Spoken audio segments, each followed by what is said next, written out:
Hello and welcome to this industry analysis video. Now in today's video we are going to be taking a deep dive into the TNC industry, really with the aim of making you feel like you really belong in the industry. You know what's going on, you know what the logical decisions are being made in the industry, you know what the issues are in the real world. So let's take a look in a bit more detail about what we will be covering today. So we're going to start with kind of how to use this analysis. Why have we put this analysis together? Then we're looking at the background of the TNC and what services and products are offered. Then we look at the customers in the TNC market and how they are marketed to. Then in chapter 4, we're going to look at the operations, the supply chain and all the kind of technology involved. And we know from all our pre-seen videos just how important technology is to the TNC industry. Then we're going to move on to stakeholders and CSR, looking at staff and human resources and union issues and the various stakeholders that are involved and kind of all the ethical issues and the CSR issues. And again, don't want to repeat myself already, but we saw again from the pre-seen video, from the top 10 video, how important these issues are.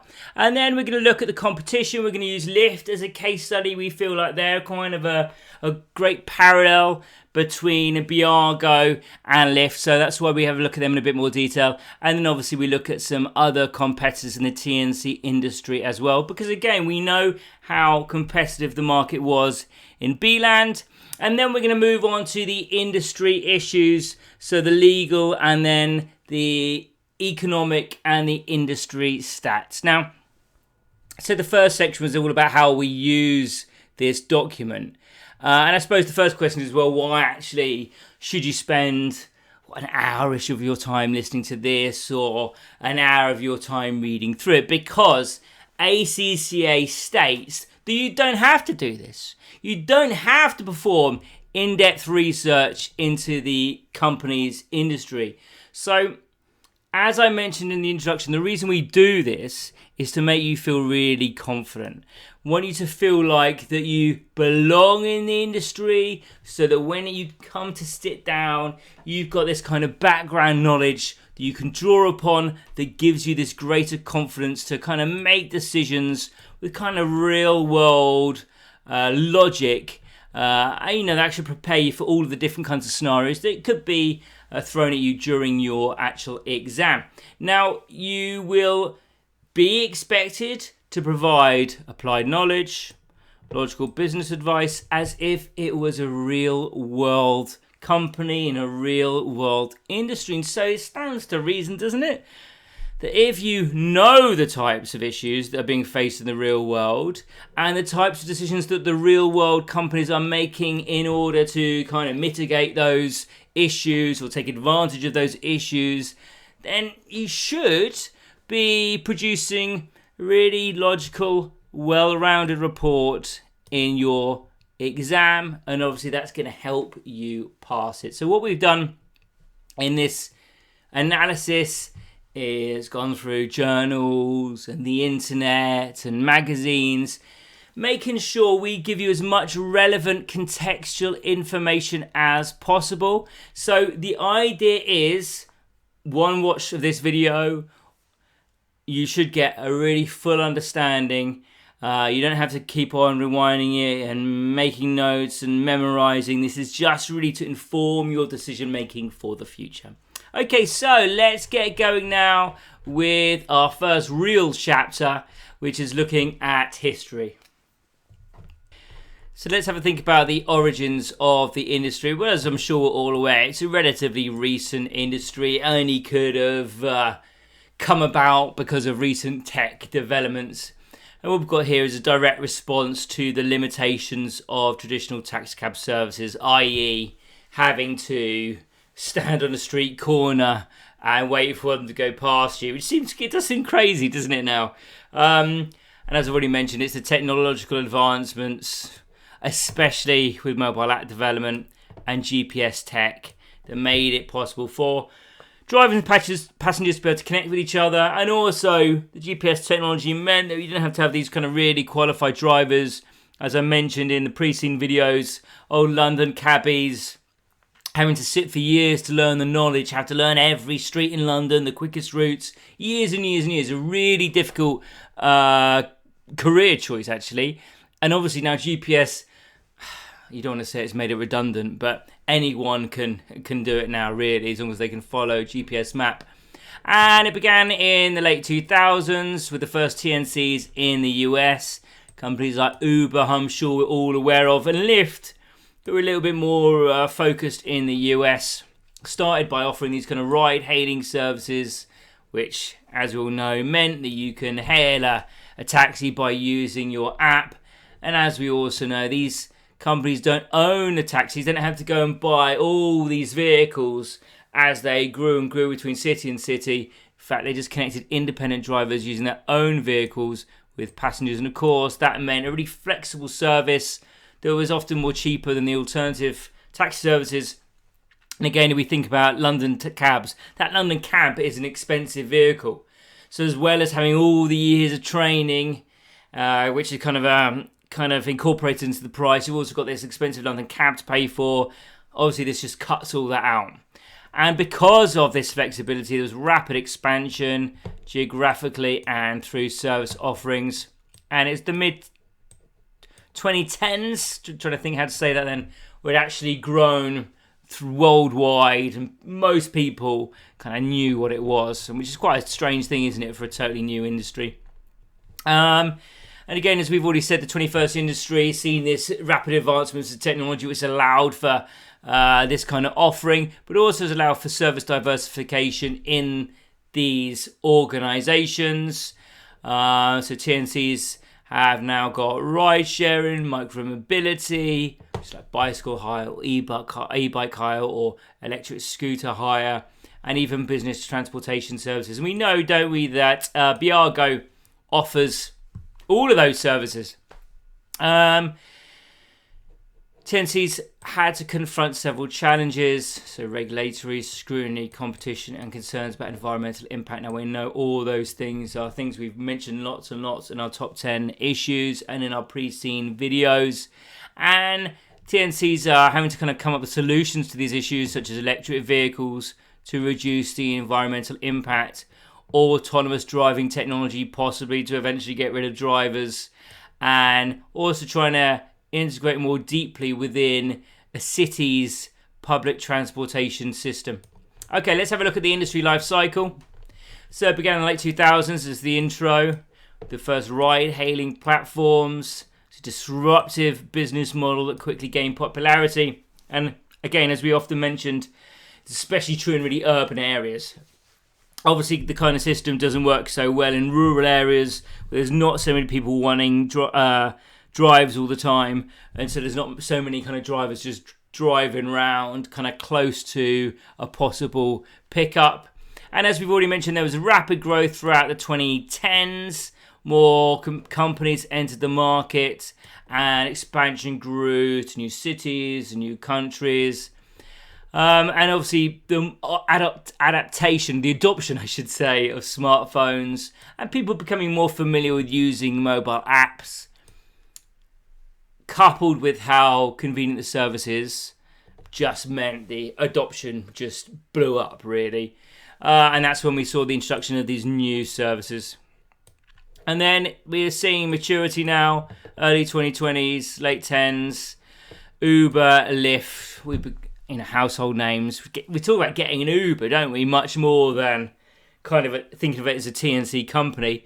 And we start to see stabilization in growth because markets have become saturated. Now we're kind of seeing that in B-land as well, aren't we?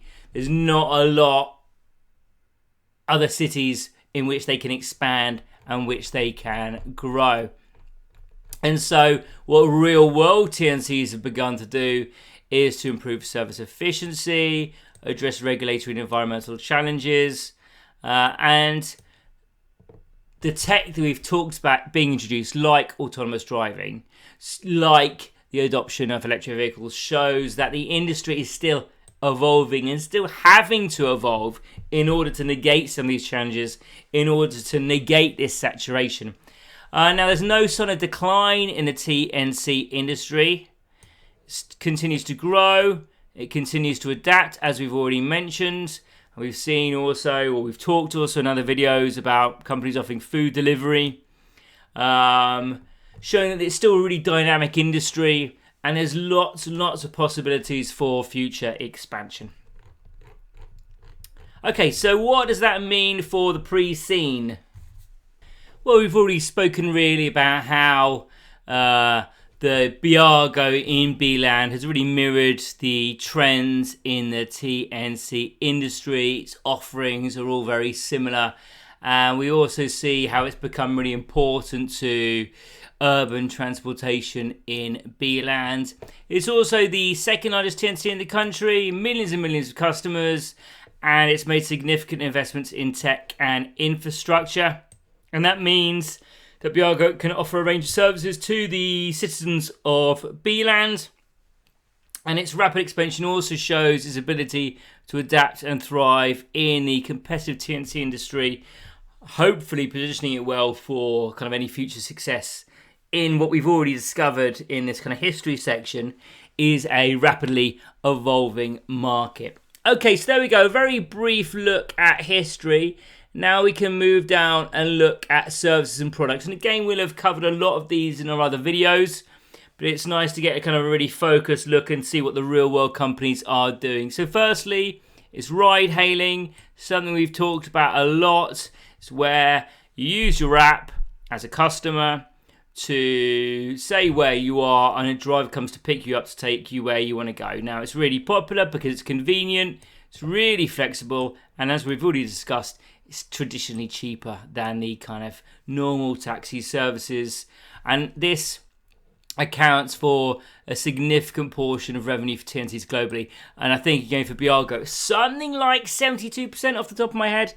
Then we've got ride sharing. So this is what we were focusing on about being more environmentally, kind of friendly, because it enables multiple passengers with similar routes to share a ride, usually at a lower cost than a private ride, because obviously there's more passengers. And obviously it's not quite so convenient because you're not going directly to where you want to go. But the idea is the vehicle is taking more people than normal, so that decreases the urban congestion and lowering emissions. And obviously we know that environmental challenges are a significant problem for the TNC industry. So they've got to come up with solutions about how they can say, look, we're really sustainable and we're focusing on making ourselves more environmentally friendly. And also this is especially popular amongst students and people on budgets.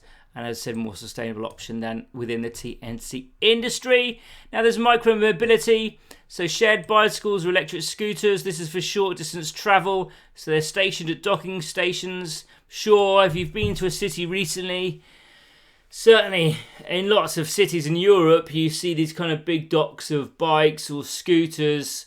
And they're a low-cost, eco-friendly alternative for navigating these urban areas.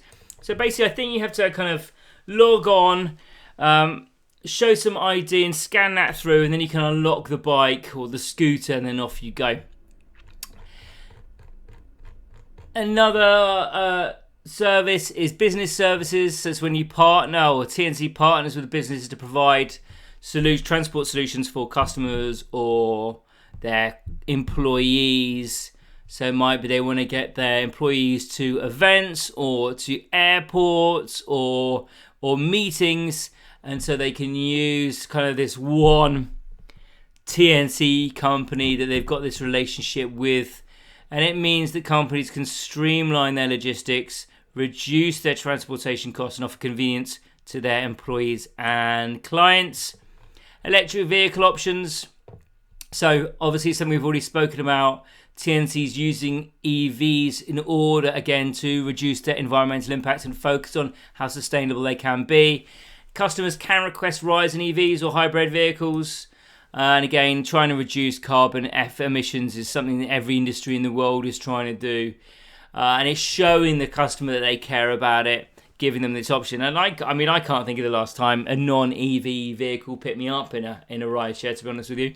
But compared to my local taxi company, I don't think I've ever been picked up in an EV. They're still very fossil fuel reliant because kind of they're a more traditional company. They're not being There's no strategy to try and reduce their impacts. They're such a small company. Okay, these services. On-demand road hailing. So this one we've already talked about. Offers fast, reliable and convenient transportation. Schedule rides. So this is when TNCs allow you to schedule the rides in advance. So normally with something like an Uber, you kind of are thinking, okay, I need to go home now, I need to go to work now, and you request it then and there for being picked up instantly. But you can schedule rides in advance, which is more like a traditional minicab company, I guess, making sure that you do have a vehicle ready at a specific time and location. So it might be something like airport transfers, when you know you've got to leave at a certain time, be there at a certain time, and obviously you don't want to run the risk of not being able to get an Uber so you don't miss your flight. Business meetings or events where timing is crucial. Okay, bicycle rentals, something like micro-mobility services, things we've already talked about.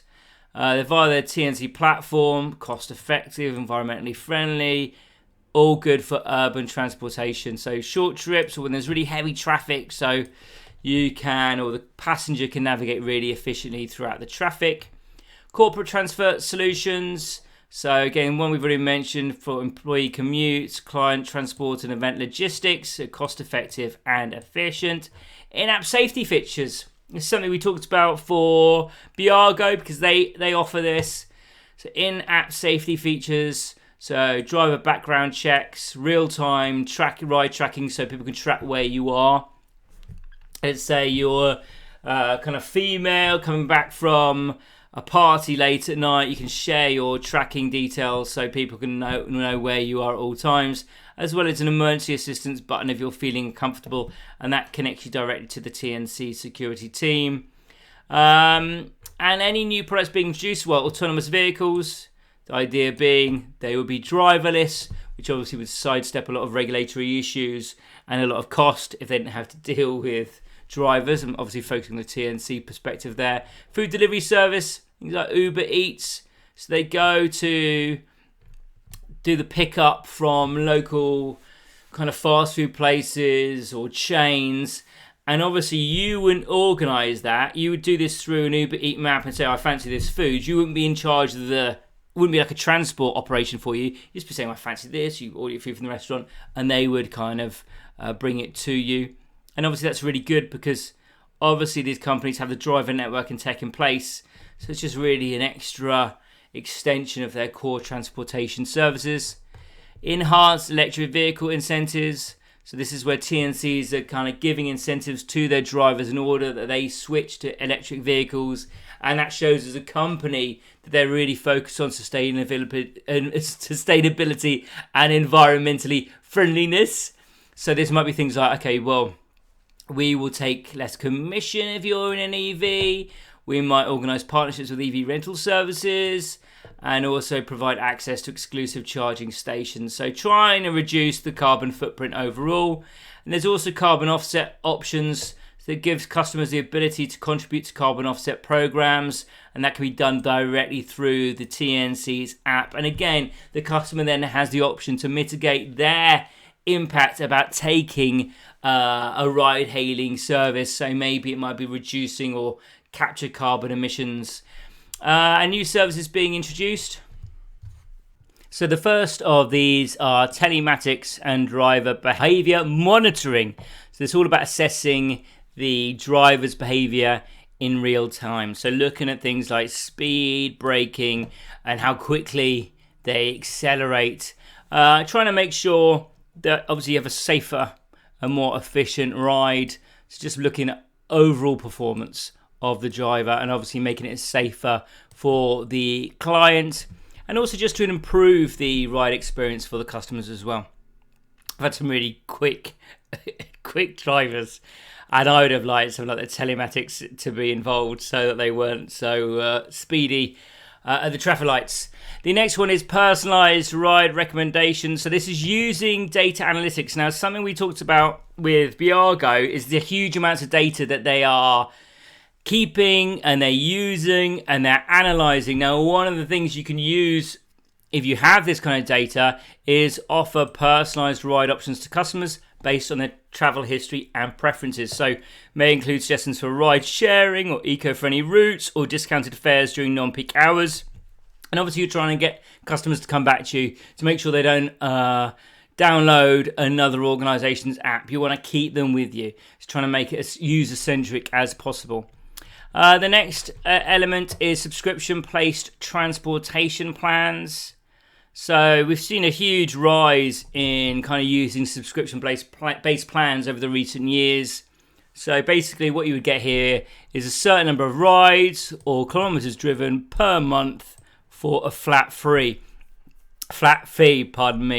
And obviously again, you're just trying to make sure that customers come back. You're trying to give them cost savings as well, but you also want to make sure then you've got a stable revenue stream coming in from these committed users. You know, you can bank that month in, month out. And the last one is smart city integrations. So this is about integrating with urban infrastructure such as traffic management systems and public transportation networks. So trying to make it a less congested city, improve the traffic flow, and again make not just the experience for the client better, but for those that live in the cities that the TNCs are operating within. Okay, our next section is product and service ranges of competitors. So large TNCs operate on a global scale. They offer the full range of services, ride hailing right through to food delivery. And obviously they invest heavy in tech and innovation, the aim of autonomous vehicles, as well as expanding the electric vehicle fleet. And obviously they have lots of resources, they've got big brand presence, and that means they can dominate in multiple markets. And that means they can kind of get involved more or focus more on customer engagement strategies and offer things such as safety features. So by having all this info, these resources, you can integrate all the things we've just been looking at. Smaller niche TNCs. So these offer unique or niche services like eco-friendly transportation offers, premium ride experiences, or targeted services in underserved areas. So they don't have the scale of the competitors that we were just looking at. Really what they're focusing on is kind of a specific customer segment, and they're going to offer this more personalized service. They're going to focus their pricing based on the service they offer to make it really competitive, and also community engagement. So they're looking at differentiated products which cater to local preferences or specific demographic groups. Now, the one thing you may remember from our strategic analysis video is Porter's generic strategies, and we looked at how we can be competitive. Do we focus on certain niche services? I'm talking from the perspective of Beago, of course. Or do we follow a cost leadership strategy? Like that's helping to inform where we can compete. Okay, now we can move on to product trends. So firstly, sustainability. So this is driven by consumer demand as well as pressures from regulatory bodies. We've talked about the greater use of EVs, the customer offset carbon programs, encouraging ride sharing, and also investing in hybrid vehicles and renewable energy partnerships in order to enhance these credentials. Digitalization is another trend. So we saw about integrating IA, we've talked about telematics and big data analytics in order to optimize service delivery. So we've talked also about putting customers at the center of the digital experience, GPS tracking, dynamic pricing and in-app payment systems, making things really inefficient. Something we focused a lot on the pre-scene, making sure the customer has a really kind of seamless experience of using the service. It's all within one app. And again, that's because it improves efficiency, improves customer satisfaction. And then personalization kind of follows on from this. So using data analytics in order to tailor the services to individual customer needs. So we've spoken about personalized ride recommendations, for example, or loyalty programs. And again, this is all about increasing customer engagement, satisfaction and retention in this really kind of competitive market. Once you've got a customer, you want them really to stay using your service rather than download any of your competition's apps. The next element is globalization. So we talked in our history section about how quickly the TNC industry was able to globalize across multiple countries and regions. And of course, that means you've got economies of scale coming into play. It means companies can diversify their offerings and tap into new markets. And as companies expand into these different countries, they're going to tailor their services to meet the demands of that specific market they've just entered, but also they've got to tailor their service to the specific regulatory environments of that area. Remember, in B-Land, for example, the Beago had to tailor their offerings in all different cities because there's different regulations in each one, as well as cultural preferences. For example, in the Middle East, I'm not sure how popular ride sharing would be if you were a female customer. Would that be allowed? Those kind of things. So how does this apply to the pre-scene? Well, we've seen Beago offers a range of products and services that reflect its commitment to innovation, as well as improving customer satisfaction because of all the products that we focused on in the pre-scene and the SA and the top 10 video. Now, we know that Beago is going to have to continue to grow. And what we've seen in this section are opportunities for growth, like autonomous vehicles introduction, as well as food delivery services. And of course, that means it's going to diversify its revenue streams, enhance its market position to be more competitive in such a competitive environment. Okay, Beago also first focuses on, personalization and customer safety. Again, that gives it that kind of cutting edge competitive advantage in an evolving industry. So Beago has to stay attuned to what's happening within the industry and adapt and evolve if they want to stay thriving. Okay, now we can move on down to our next chapter, which is customers and marketing. So our key customers, the first group of key customers are our urban commuters. So obviously these are the customer group that are most likely to be using ride hailing and ride sharing services in order to travel to kind of on a much more regular basis from work or to restaurants or to parties. And they're going to be choosing the TNC services over public transportation, over traditional taxi services. And as urbanization continues to grow, this segment will continue to grow. And that's going to drive the demand for efficient and accessible transportation in these really congested environments. Another group are the students and young adults and budget-conscious users, who we've already talked about preferring ride-sharing services because they are cheaper. We've got some stats for you here. 45% of adults aged 18 to 29 say they use ride-sharing services through Uber and Lyft, whereas this drops as the age group increases. So only 36% from 30 to 49, and 23% 50 to 64, and 13% of those age 65 or over. So we can certainly see kind of a different demographic for the ride-sharing services. Now, those groups also use the micro-mobility services like shared bicycles or scooters, again, because they're much more cheaper. And the figures below we've got are the additional annual trips, per year for the urban environments and the TNC rates by age. And we can see here, this is the biggest demographic. So the younger age groups are far more likely to use ride-sharing services than older groups. What'll be interesting is to track that over the years. It's still relatively new, and see, as they're so used to ride-sharing, whether that continues or whether as they start getting a higher wage, whether they then move over to the ride-hailing services. And then here we've got the annual trips per year in the suburban areas. And again, we can still see vastly the 25 to 34 is the biggest age group. So the age of the users doesn't change based on the ride's location, and men are more likely to use TNCs than women. And again, maybe that's because of the issues of safety for women, as I brought up earlier on. But it's not a big difference here. We've got annual trips per year, just over 12.5 for women, and just under 17 for men.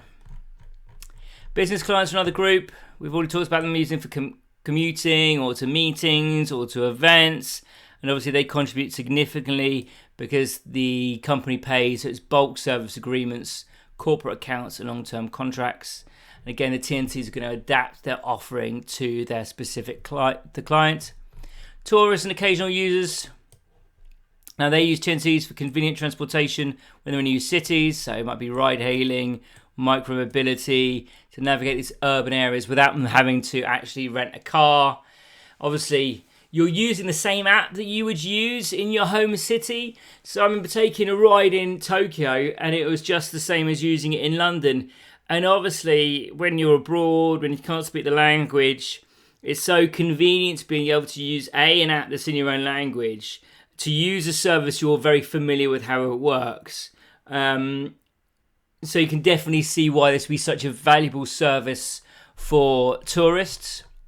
And obviously, environmentally conscious customers also drawn to TNCs that offer the environmental options that we've spoken about a lot in this video already, because they're focusing about sustainability in their transportation choices and are more likely to choose TNCs because it's reducing their environmental impact. I suppose it's also similar to like this kind of car share schemes you see in places like London, where there's cars and you can hire them for an hour or 2 hours to drive, rather than having to buy your own car, park it, and then also worry about your environmental contribution in cities, which are more and more increasing kind of charges as well because of how much your vehicle pollutes.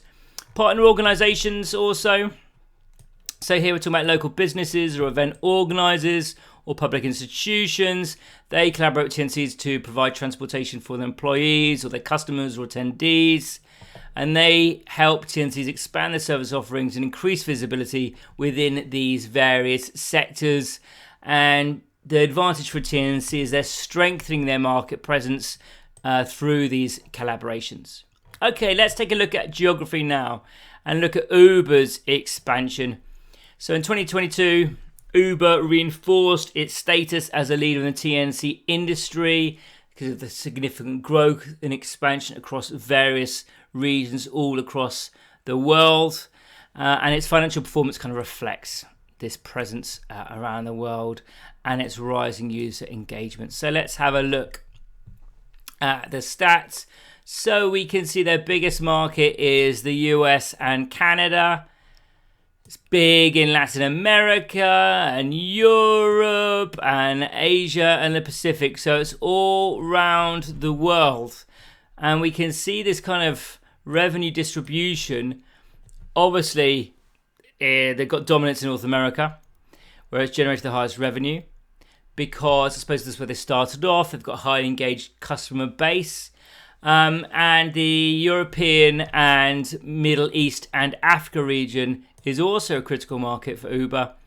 And in the Asia Pacific region, Uber is facing competition more from local players, yet also has substantial growth potential. And Latin America, although it contributes less to Uber's overall revenue, again, is an opportunity for an emerging market with significant opportunities for future expansion. And I guess also the trouble they've had in those kind of areas is traditionally transportation is much cheaper. So whereas coming in Europe and North America, they were kind of able to come in and pretty much undercut that existing transportation service. I wonder how likely that was for the other two areas.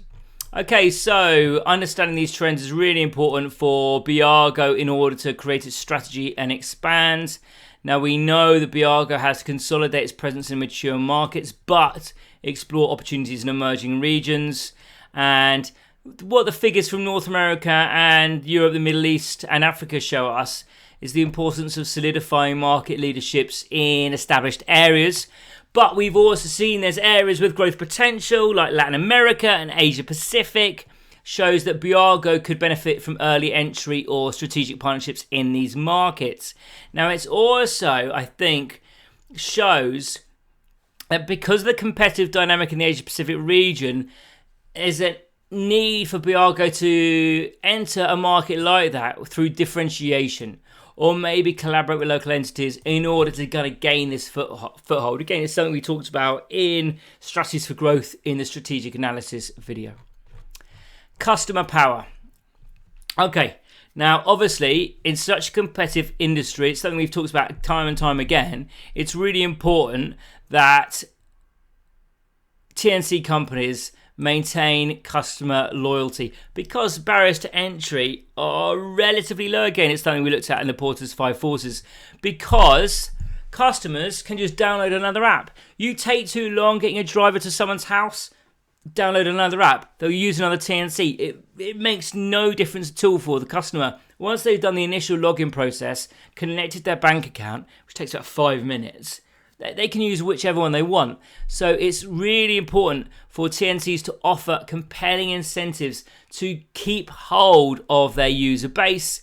And so because of this, ride-sharing companies have to innovate, and we're talking here more about their loyalty programs to enhance customer retention and satisfaction. So let's take a look at Lyft's subscription and loyalty offerings. So they've introduced subscription models like we spoke about earlier on.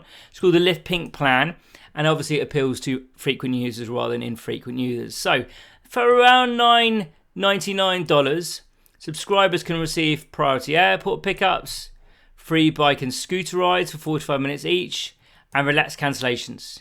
So Lyft's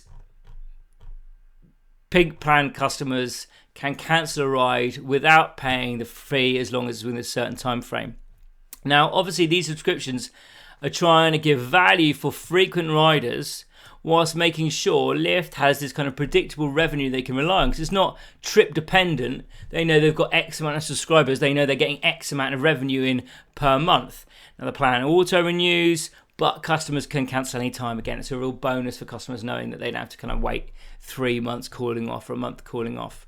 So now let's look at changing demands. Firstly, convenience and accessibility. So customers are now demanding greater convenience. So they expect transportation almost instantly through their mobile apps. They want to be able to schedule rides in advance and also have options to whatever transportation they want, really.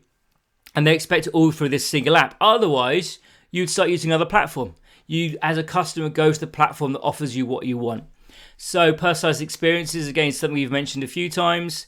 So there's this kind of growing expectation tailored for an individual's preferences and needs. So ride recommendations, loyalty programs, etc., etc. You know, choosing the specific type of vehicle you want to go in. Environmental responsibility. So customers expect TNCs like Beago to offer sustainable transportation options. And I think we've spoken a lot about why that is and how they're making provisions for that. Then with safety and transparency, customers obviously want to feel safe and they want transparent communication. So they want to know the driver's having background checks. They want to know there's in-app safety features and ride tracking. And they expect clear upfront pricing with no hidden fees. So you get your quote once you say where you want to go. You get your quote and you can choose to do it or not. The next element is digital integration. So customers expect seamless integration of digital tools. So obviously they expect this one app just for booking, payment processing, ride tracking, receiving real-time updates. Like, you don't want to be going in and out of different apps. You know, that's not what it's about. It's got to be seamless. It's got to be efficient. So obviously we've spoke about that switching costs for customers are minimal. So it's really important that we maintain customer loyalty. And Beago's no different from it. So it's got to make sure there's a reason for customers to stay using them. So we've got to continuously innovate, focus on convenience, personalization, and value-added services to make sure our customers are engaged and loyal. Now, we can think about things like the Lyft Pink Plan. We could offer our own subscription model. We could tailor that to frequent users. So we could have like a Beago Plus, for example. So privacy pickups, discounts on electric vehicles, you know, all these things we saw in the Lyft Pink Plan. And that means that Beago could generate predictable revenue while also providing consistent value to its most loyal customers, enhancing customer retention. And it's not just about increasing customer satisfaction, but also a strategic imperative for financial growth. So we talked about this stable revenue stream per month. But obviously all these initiatives require investment in tech and infrastructure. And obviously that could be an issue in the short term. So we have to make sure there's careful financial planning. And perhaps strategic partnerships, will be really important for trying to balance these new investments with profitability. Okay, now we can move on to marketing. So let's start with the product. So a range of transportation services. We've talked a lot about what those services are, and the fact about business services as well, and tailored transportation solutions, and the demand for sustainability. So all the things we've spoken about.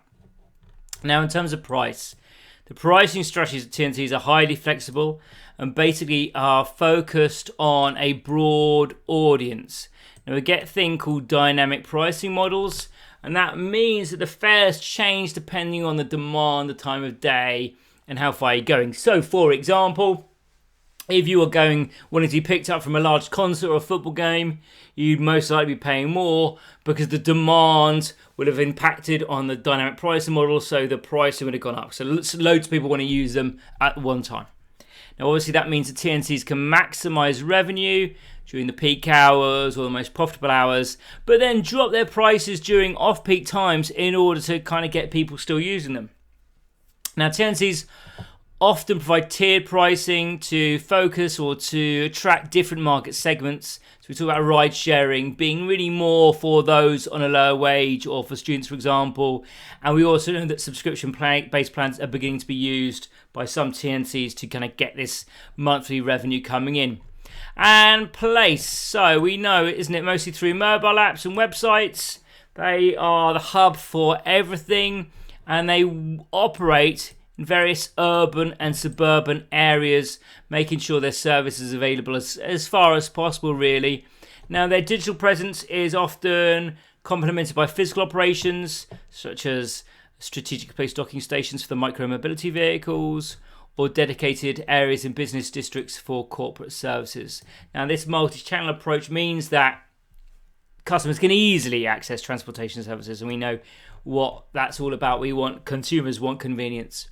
Now, in terms of promotion and marketing, marketing strategies have evolved as the industry has. So we're not seeing a large rollout of television campaigns. Instead, it's more innovative approaches, influencer partnerships, for example. So referral programs remain a cornerstone of the TNC marketing strategy. So Uber has used this a lot, where users receive free or discounted rides by referring friends and family. You get a personalized referral code. Now, obviously, this is really important because it keeps the customer in your organization because you'll give them a free ride, and also means you're attracting more people into your organization. We've talked about how important that is when it's so easy for consumers to switch. So each new user has the potential to bring in more customers. And Uber drivers can also refer others to platform to earn bonuses and incentives, because remember, they've got to grow not just in customers but also with drivers too. They also use social media and influencer marketing. So Lyft recently had an undercover Lyft series on YouTube that featured high-profile celebrities like Demi Lovato and Chance the Rapper, and that would surprise passengers with an unexpected ride. So these are kind of entertaining videos that are meant to be shared organically to create viral content that reaches the kind of millions and millions of viewers. And also Uber does something similar. Storytelling, community engagement is another important factor. So Lyft focuses on storytelling. So Lyft shares stories of drivers and riders, fostering a sense of connection and belonging in order to humanize the brand and also kind of really promote a positive company image, trying to show that they're trying to make people's lives better. And Lyft is also very socially active, inclusive, and focused on community. It also donated $1 million to the American Civil Liberties Union in response to the Trump administration's travel ban. And that resonated with many users and increased app downloads. They've also focused on localized marketing. That's both Uber and Lyft. So Uber adapts to local cultures and preferences. So in India, Uber offers services like auto rickshaws and motorbikes because that's a more used travel option. And also Uber's localized campaigns, discounted rides during festivals and key events, stays relevant. Make sure the consumers are always thinking about them. And then strategic partnerships and growth is another one. So as TNCs continue to grow, partnerships become essential for expanding companies' reach and service offerings. So Uber has formed alliances with companies like Zomato, So that integrates ride booking options directly into the food delivery app in order to enhance user convenience. So again, the TNC is tapping into new customer bases. Sustaining growth and brand visibility. So must always engage in marketing efforts, puts them at the forefront of customers' mind. So campaigns like Uber See You Soon and Lyft's environmental initiatives show they are trying to resonate with broader societal trends like sustainability. It's a real buzzword, isn't it? And community impact, showing their values and showing their innovative scenarios. Okay, so let's have a quick look at the marketing strategy of Uber when launching in India. Phase 1, launch, influencer marketing and free rides. So Rider Zero is a campaign that Uber uses in any new city or country.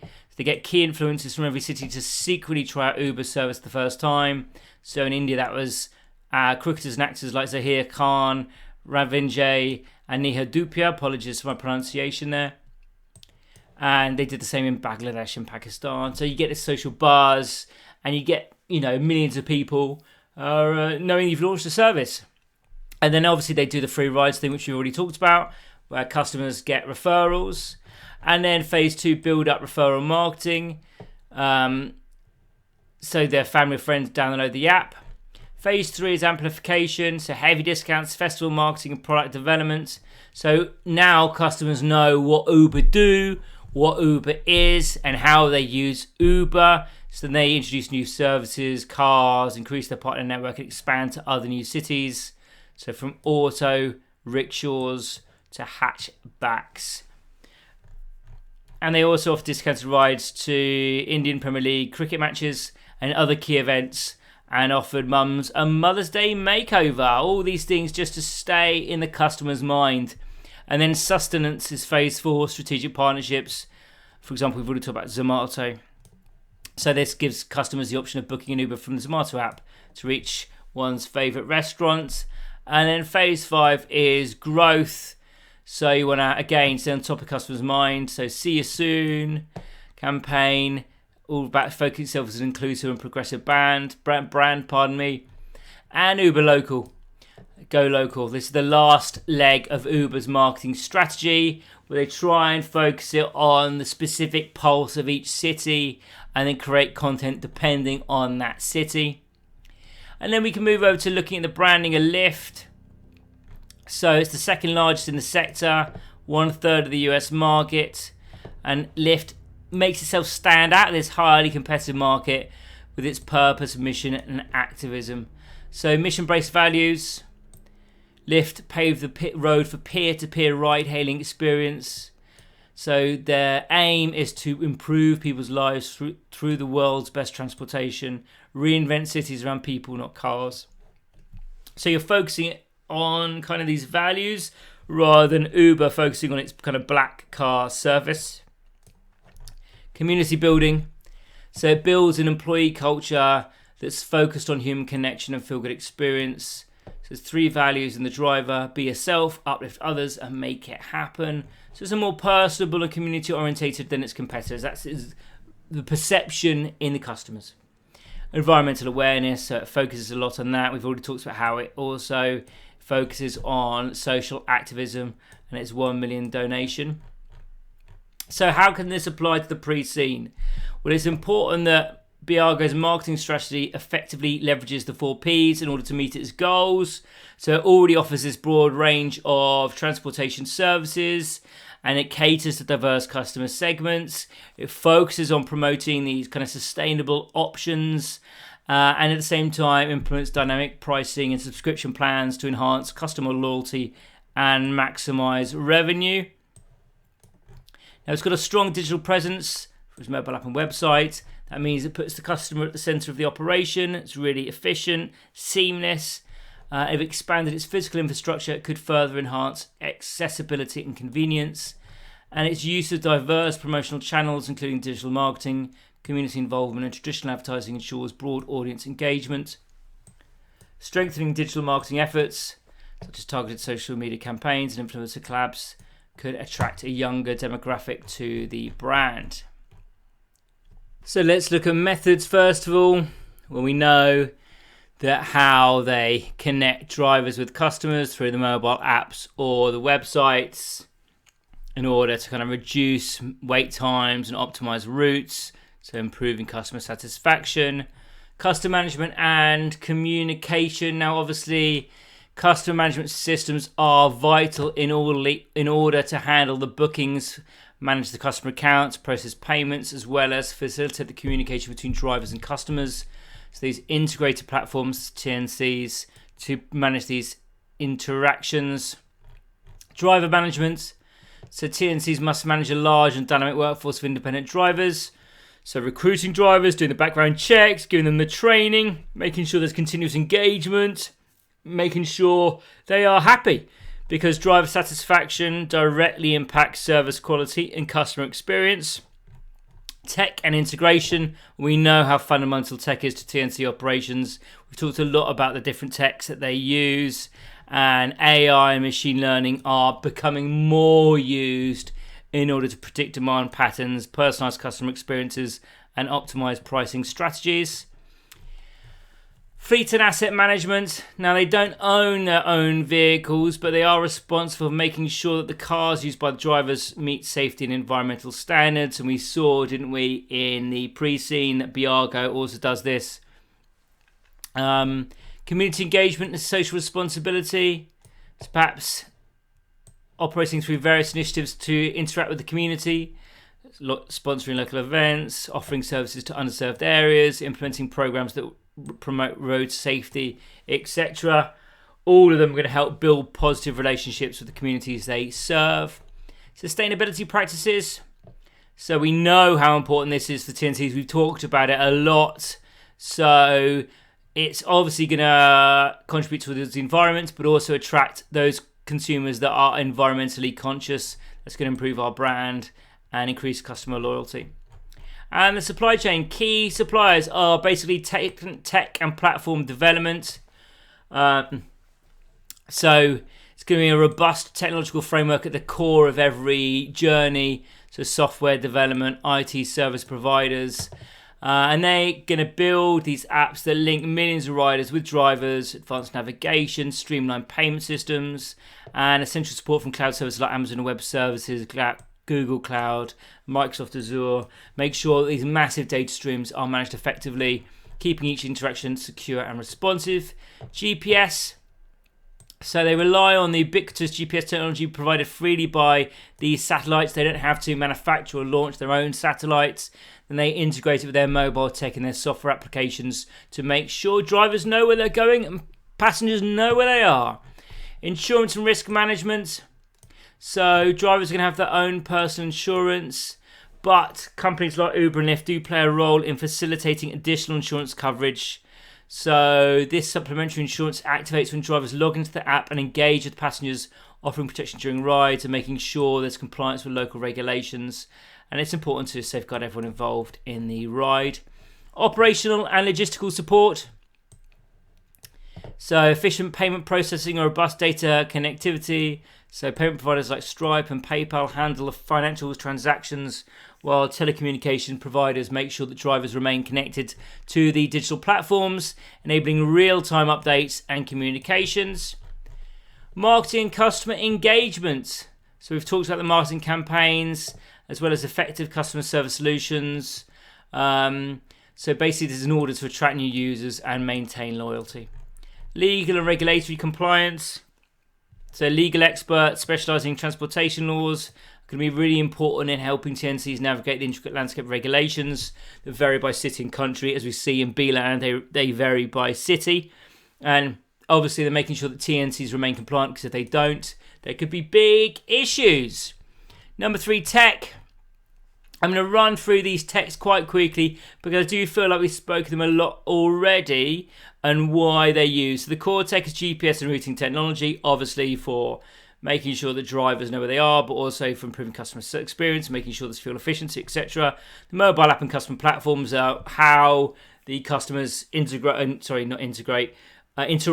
with TNCs. They take everything from payment to feedback. And obviously they need to provide regular updates and enhancements to remain competitive and user-friendly. Data analytics and machine learning. So obviously we've talked about this in order how the TNC can start to use this data to personalize experiences and optimize their pricing strategy. Payment processing systems to make sure the payments is safe and efficient. And they want to make sure they can use lots of different payment methods from debit cards to digital currencies. Telematics and driver monitoring systems is something we've already spoken about at the beginning of this video. Now advanced tech, so things like AI and machine learning. So again, predicting demand, managing customer relationships, automating customer service responses. We're seeing that a lot now, aren't we? When you log on and you speak to AI-generated customer service representative. Mapping tools and geolocation. So some TNCs use sophisticated mapping tools and APIs to integrate real-time location data into their apps. That means that customers and drivers can track their rides in real time. Push notifications and SMS integration. So riders are sent notifications when the driver accepts a request. It pops up on your screen. When the driver is near, it says get ready and lets you know if the ride's been cancelled. They just pop up on the screen. You don't have to be in the app for that to happen. They just pop up on your phone. Electric and driverless vehicles. We talked about kind of what a disruptor that's going to be for the industry. And electric vehicles are obviously very important for green rides. And internal systems, ERP, enterprise resource planning. So these systems integrate all the facet of TNC operations, driver management, right through to supply chain coordination, customer relationship management. These manage everything from customer interactions to managing feedback. Now that TNCs will use these systems to improve customer engagement, improve loyalty, and increase satisfaction by making things more personalized. Finance and accounting software in order to manage the incredibly complex financial operations like payroll and financial reporting, and inventory management systems. So this will be about managing assets like vehicles and safety equipment. They're going to be able to track these assets, schedule maintenance, and manage the life cycle of critical components. And then we've got online issues, so website and mobile app performance. If these fail, so does the organization. If there's any downtime, it means drivers can't get customers and customers can't get rides. Cybersecurity, obviously, these are both things we talked about in the top 10 issues. Obviously, if there's a breach, then the customer data is not going to be secure, and that can damage trust with the TNC and the clients. And obviously, in such a competitive environment, you don't want the trust to be damaged. And again, I think we've kind of spoken about how these things really, Beago relying on Beago and other TNC competitors relying on tech to innovate and work in these competitive areas, and it must invest in these security measures we talked about and ensure that its internal systems like ERP and CRM are optimized in order to enhance satisfaction and support growth. Okay, chapter 5. Okay, so this is stakeholders and CSR. We're going to start with the staff. So the key staff are drivers, who we know to be independent contractors, so they're not employees. But part of our problem we're facing is this classification is being challenged by worldwide regulations. So in the UK, Supreme Court ruling was upheld, meaning that drivers are entitled to benefits like holiday pay, paid rest breaks, and the minimum wage. Operation management, there's people overseeing the daily operations, all the services, making sure everything's running efficiently. Driver recruitment and management, those are responsible for recruiting drivers and making sure that drivers act or comply with the customer standard or company standards, as well as maintaining satisfaction amongst the drivers. Customer service representatives, so those that are managing complaints or inquiries, making sure customers have a good experience with the company. Tech and IT staff, so those in charge and developing the infrastructure. Data analysts, those that are looking at data in order to optimize operations and improve services, increase satisfaction and operational efficiency. Marketing communications, those in charge of branding and advertising, etc., etc. Legal and compliance team we've spoken about. Human resources, obviously those responsible for the human assets in a organization. So the skills needed: tech and IT skills, customer service skills, operational management, data analysis, interpersonal skills. Now, employee power and union issues. So in the TNC industry, drivers often have significant bargaining power, especially in areas where there's lots of competition amongst ride-hailing services, so they can ask for better working conditions, fair compensation and more benefits. And we've already spoken about drivers being independent contractors, and if they collectively bargain, obviously that can impact wage negotiations and working conditions. So how does all the things, this very quick section, apply to the pre-scene? Well, obviously, effective HR practices are important.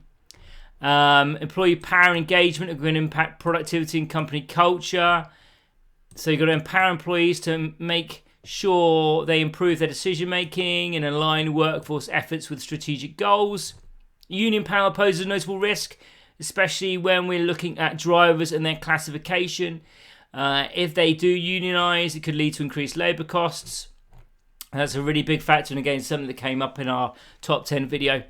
Okay, stakeholders. So we've got our shareholders, we've got our local communities. So obviously you want to engage those communities in order that they don't have any issues with you. So maybe you want to support local events, so you're seen as a value in the area, not as a minus. Governance and regulators. Obviously, there's lots of regulations that TNCs have to abide by, and they're really important in order if they want to maintain their licenses. Environmental groups. So, obviously, we've talked about how important environmental and sustainable issues are amongst the organisation or in the industry. So, environmental groups are increasingly influential because they're pushing for greener practices all the time. Drivers, because they're essential to the TNC model. So their satisfaction, working conditions and engagement with the company are critical for service quality and operational continuity. And customers, obviously, they're the ones that are driving the demand for the services. You want to keep them happy. So we saw in the pre-scene that institutional investors are very influential in Beago. I think they had something like 80% of Beago's equity. So they're focusing on financial returns. And obviously that can sometimes conflict with longer-term sustainability goals. And also local governments and regulators are also key stakeholders, especially as Beago enters new markets, because obviously we want to make sure we're complying with them. And customers are at the core of the business model, because obviously we need them to be an organisation, and we work in a very competitive industry where customers can switch easily. And environmental and social groups are increasingly important because Beago is going to try and position itself as a sustainable business. So obviously it doesn't want to get lots of criticism from environmental organisations. And ethical issues are something we spoke a lot in the top 10 video. So staff treatment. So in the ride industry, the main ethical issues appear in newspapers worldwide and are kind of connected to treatment of drivers. And there's been lots of kind of protests from drivers, one in Birmingham in England, where they complained about the pay falling and how they've been treated unfairly. Uber said actually, well, we guarantee everyone the national living wage. It's kind of like a minimum wage, but it's kind of set slightly higher as supposed to be a wage you can actually live on. Holiday pay and sickness protection. But they say they were standing for their rights and dignity. So we can see that protests are happening. Another ethical issue is bribery and corruption. So ethical relationships with suppliers or attempts to influence regulatory decisions. Confidentiality, protecting all that data that we've been talking about, making sure that we don't have any inadequate protection, which we could be held responsible if we are attacked.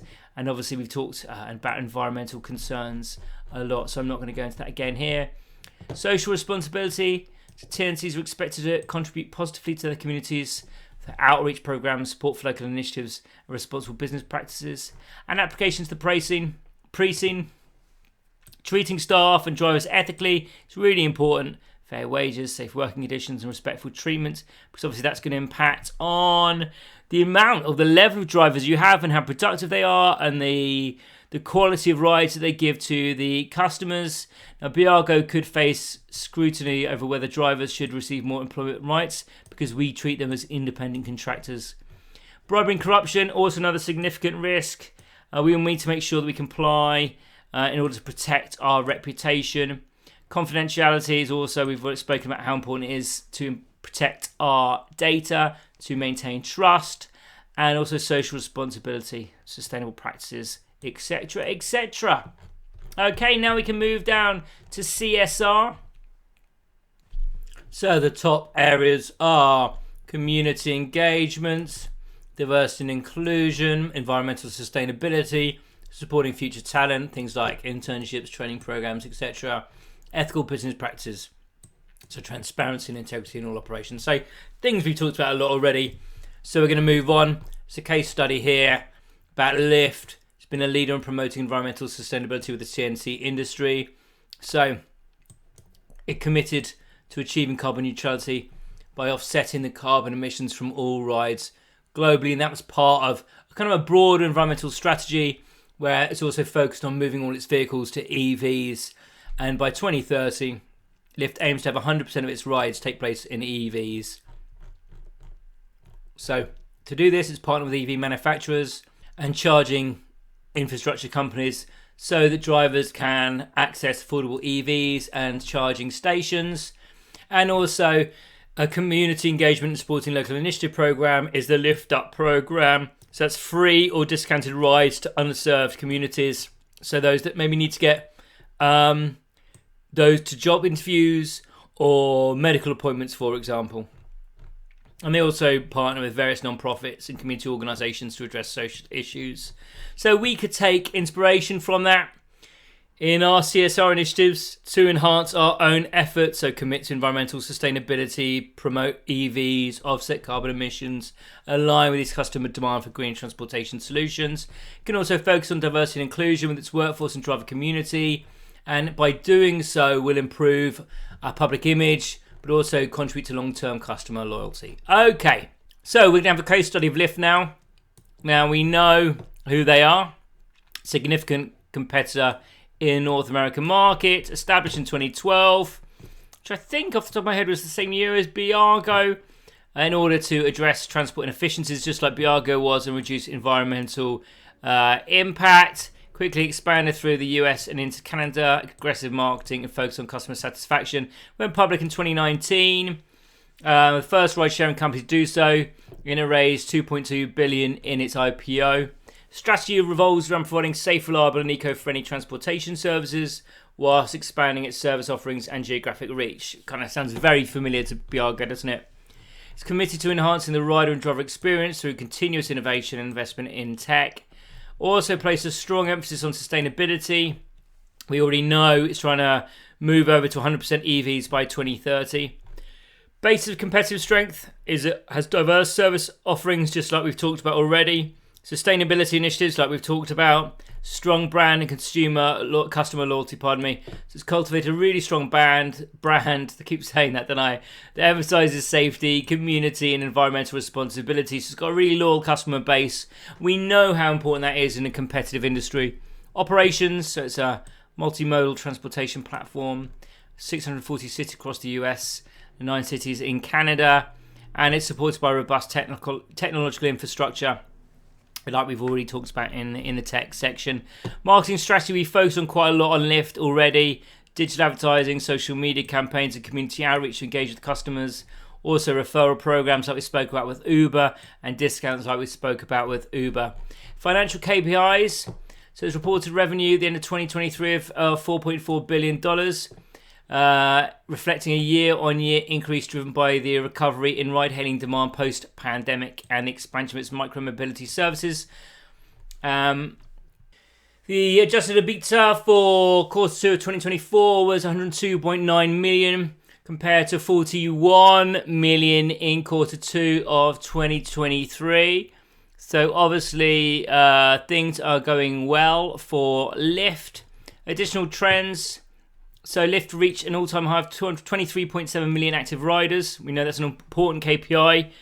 We looked at that in the preceding videos, reflecting a 10% increase year on year. Record-breaking rides, new record 205 million rides. Peak driver hours reached an all-time high and the highest number of new drivers in any quarter since 2019. And the driver earnings commitment was rolled out nationwide. Impact of Pride celebrations. Pride events significantly boosted ridership in Q2, with cities hosting Pride celebrations in June, seeing a 17% increase in rides compared to an average weekend. Notably in San Francisco, Denver and Seattle, rides surged by approximately 50%. So actually highly involved in the Pride celebrations. And obviously as well, I think that kind of that brand is correlating really well with the values of Pride. And also a sort of graduation boost and spring graduation weekend, as riders in major college towns took 23% more rides compared to average weekends in Q2. And Canada's growth. So rides in Canada doubled in the second quarter year over year, with Toronto emerging as Lyft's 8th largest market. And recently, Lyft continued expanding its electric vehicles program, with new partnerships established to increase EV availabilities for all drivers. So there sounds like a lot of similarities there, and it's interesting to see the increase in rides in Toronto, because obviously we've got to think about moving into new markets, both facing regulatory challenges, both facing both wanting to emphasize sustainability in the face of environmental changes and challenges. And we've seen Lyft's fluctuating financial performance driven by competition and operational costs could show similar volatility for Beago as it grows and scales its services. So understanding how Lyft's journey has come about might help us understand how our own is going to turn out. The revenue rise also compares to Beago's rising revenues. So a similar pattern of expansion driven by increased rider demand and successful market penetration. Active riders. We've talked about how it's an important KPI already for Beago, and the rides completed also. Driver satisfaction challenges. Now, Lyft has implemented various incentives to try to maintain driver satisfaction. This is where Beago has seen declining metrics, so we can learn a lesson from Lyft. Transparency in pay and continuous engagement with drivers could be instructive to prevent further decline in driver satisfaction. And environmental commitments. We know about Lyft's commitments. Maybe it shows what we could do at Beago also. But now we're quickly going to look at other competitors. So new competitors and market dynamics.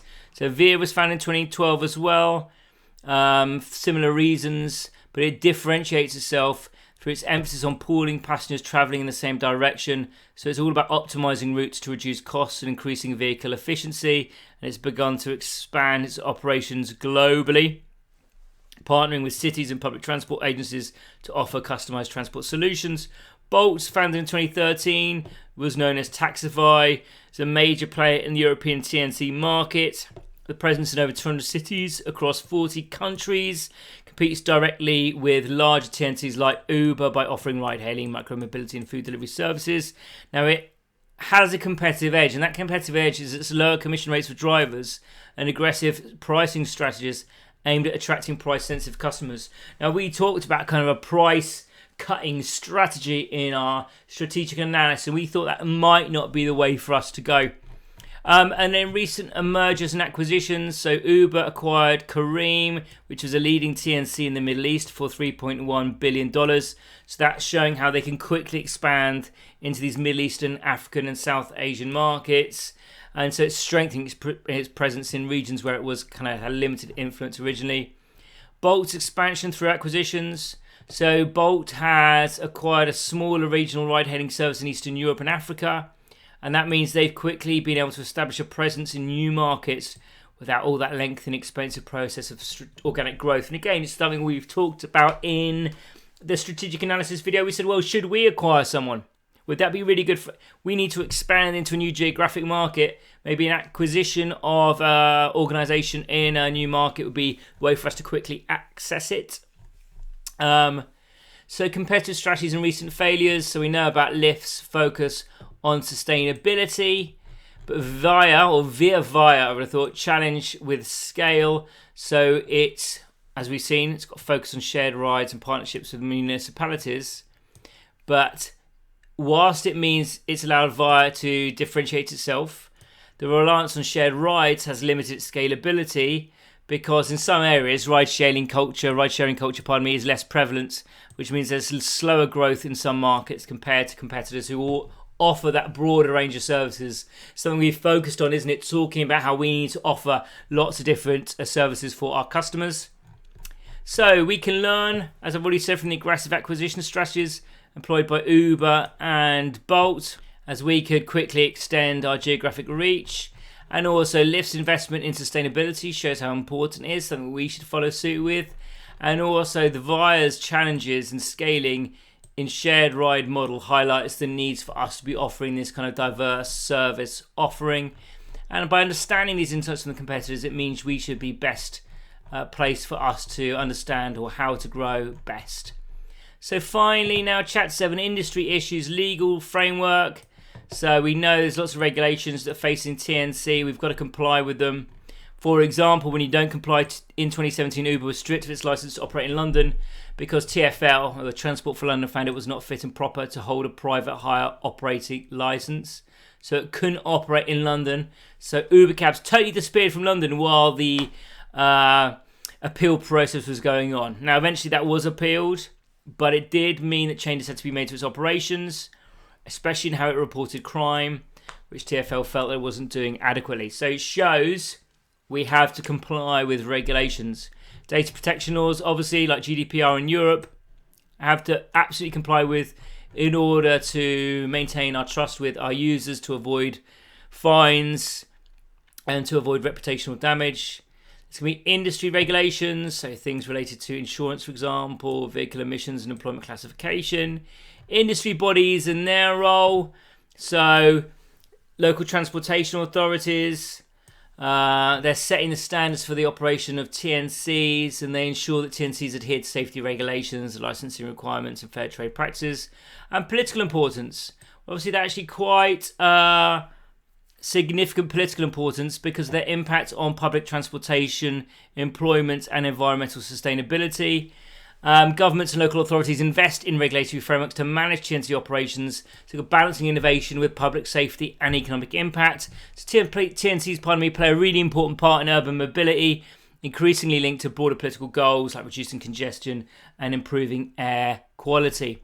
And any changing legislation, there's always new legislation. We always have to adapt to it, especially regarding labour rights and environmental impact, as you'll have seen in our top 10 video. So thinking about how we manage the driver workforce in front of changing regulation and strict ecological regulations, pushing TNCs to accelerate the transition to electric vehicles in order to reduce carbon footprint.